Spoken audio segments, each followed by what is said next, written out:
ओं भूर्भुवस्वः दिगपालाय संरक्षणाय आवहयावत्रा गच्छन् यावत्पूजां करिष्यामि तावत्त्वं सुदृढोऽनं पूजायां गृहाण।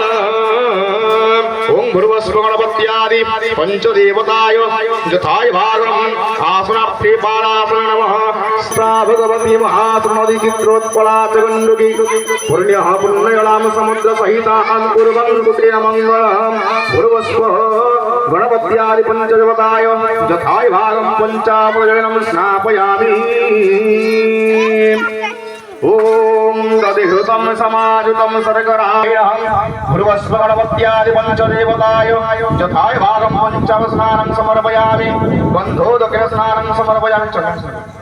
गन्धद्वारम्बराधुरसां नित्यपुष्पां करेशिनीः विस्मरीं सर्वभूतानां एवं प्राधने स्मनाशोभास प्रमेय पदयन्ति जीवां भूतस्य धारपुरुषोरवाजिकष्टात् भिन्नतमर्वे भिन्नवारः। भूर्भुवस्वं गणपत्यादि पंचदेवताय यथाय भागः येषु गन्धं समर्पयामि सिन्दूरं समर्पयामि पंचोपचार पूजां समर्पयामि।